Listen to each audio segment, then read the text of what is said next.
If someone told me, say, 5 years ago, that in 2019 I would be living off grid in the jungle with a man from Sweden, I would have laughed out loud. I wouldn't have believed it. But you know what? It actually happened. And 3.5 years later, we are living our dream. I'm not going to sugarcoat this though. The off grid lifestyle can be really tough. And in the past, I've been close to quitting a number of times.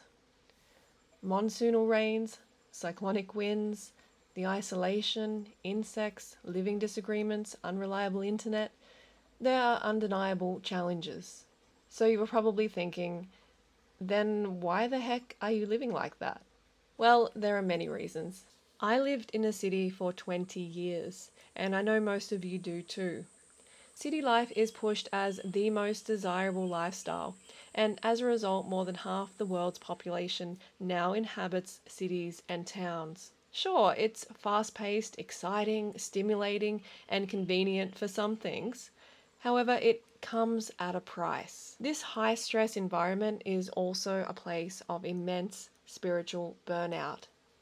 The instant gratification lifestyle leaves us highly vulnerable and with an unhealthy dependency on an unstable system. This expansion of urbanization is also obliterating important ecosystems.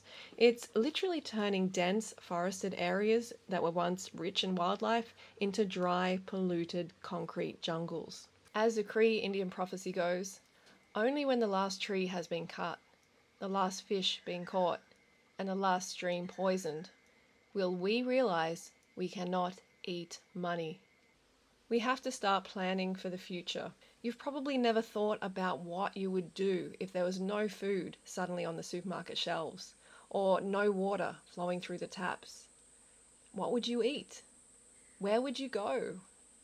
How would you flush your toilet, or how would you have a shower? What would you do if your country was suddenly at war? If war breaks out, history shows us that cities are the worst place to be. Now, I'm not saying it will happen in your lifetime, and I'm hoping it won't. However, these are some of the real possibilities as the climate changes, as more and more forest is chopped down for animal agriculture and urbanization.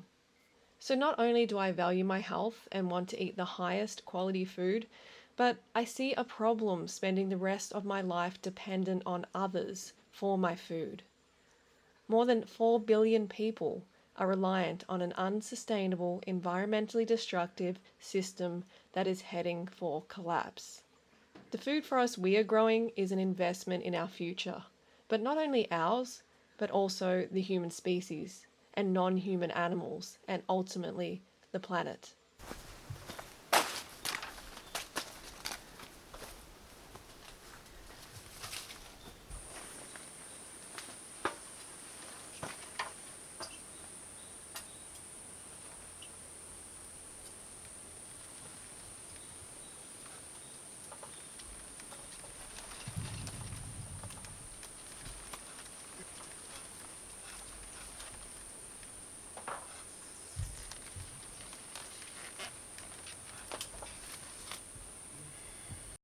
Every year we plant more and more fruits and vegetables, and every year we harvest more and more produce and save more money.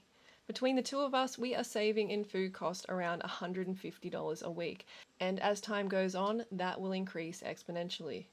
We are becoming healthier and wealthier as we live the most ecological, animal friendly lifestyle possible.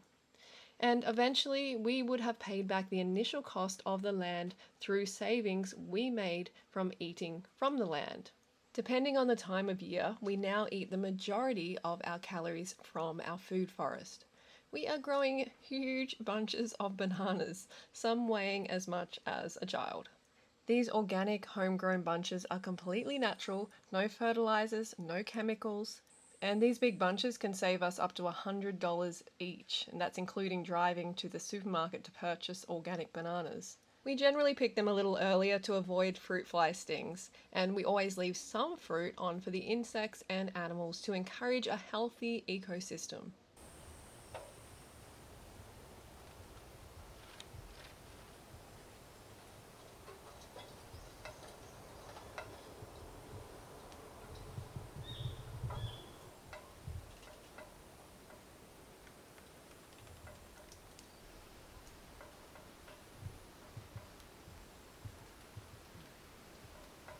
Although most people don't like to admit it, fruit is, and always will be, the healthiest, most nutritious food on the planet for humans. And after destroying my health for many years, my priority is to be my healthiest. And if you are also wanting to challenge yourself and be your healthiest for the upcoming year, then I highly recommend you try the Raw to 4 lifestyle. I'm very excited to share that 2 of my books are now available as physical books on Amazon, and I'll put the link in the description. They can also be purchased as instant ebook downloads.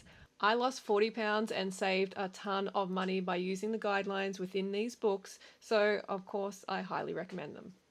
The human species originated in a warm tropical climate in the equatorial regions of the world. This is the environment where tropical fruits grow all year round. At this stage, as we grow our food forest, we freeze fruits for times when fruit isn't dropping. And you may think, well, I don't live in a tropical place, so I couldn't do this. Well, that is not true. Although the tropics suits your frugivore genetics best, and I do recommend you find a way to move to a warmer location, you can still create your own little food forest paradise on as little as half an acre of land and store and preserve fruits and vegetables for times of scarcity. Obviously, some countries are harder than others, but there are regions throughout America, for instance, where this can be done. You may think, well, lucky you for having all this abundance.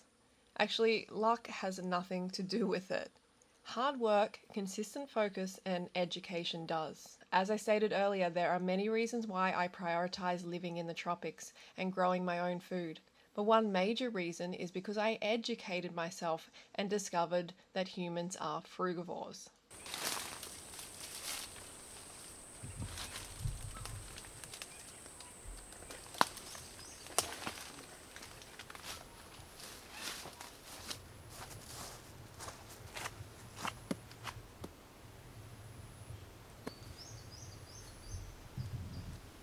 It's so important that humans eat an abundance of fruit every day, and I will be covering this more on my new channel, The Frugivore.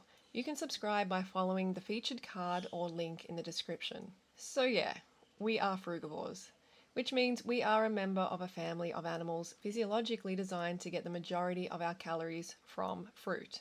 Of all the foods in the world for humans, fruits are the richest source of vitamins. There are so many important vitamins and minerals contained within fruits, many we don't know about yet, and some we do.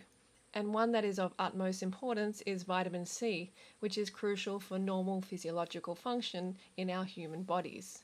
Like other frugivorous primates, humans cannot synthesize vitamin C, so it is crucial we get plenty of vitamin C from our food. And unsurprisingly, the best and highest source of vitamin C for humans is fruit.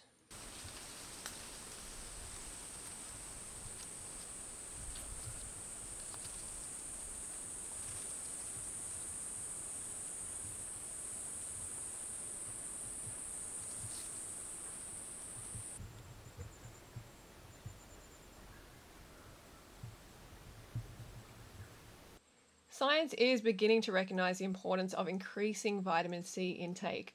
Recent research has shown that based on the literature, the current RDA for vitamin C should be more than doubled to 200 milligrams a day.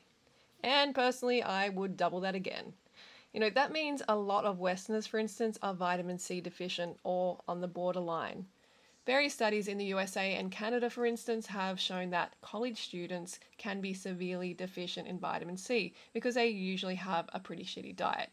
I think we can all agree that it is not worth destroying your health for a degree. This can lead to serious health problems, and yeah, even as a high carb cooked vegan, you can be vitamin C deficient. You have to remember things like rice, pasta, oats, almond milk, tahini, seitan, tofu, and some cooked vegetables are actually completely deficient in vitamin C. It depends on the cooking method and what vegetables you are cooking. Vitamin C is a heat-sensitive vitamin, so it can be destroyed during the cooking process. So just be a good frugivore and eat multiple pieces of fruit per day. Just some of the symptoms you can experience from a vitamin C deficiency are anemia, infections, bleeding gums, scurvy, poor wound healing, capillary hemorrhage, artery plaque, and psychological issues, neurotic disturbances. And if you are concerned about collagen production and slowing down the aging process, then vitamin C is crucial in that process. So if you need extra motivation on this lifestyle, especially for the upcoming year, then definitely check out my Queen Bee group. You can press the join button beside the subscribe button on my channel. There's already over 40 exclusive videos in the group, never before seen on the internet. And I'm adding more new ones every week, including live streams, recipes, what I eat videos, talking about not wearing makeup, not dyeing hair, not removing body hair, which has been over 2 years for me now. And also we talk about vision booking. Okay, free woman, I will see you in the group or over my new channel, The Frugivore, for my next video. See you soon.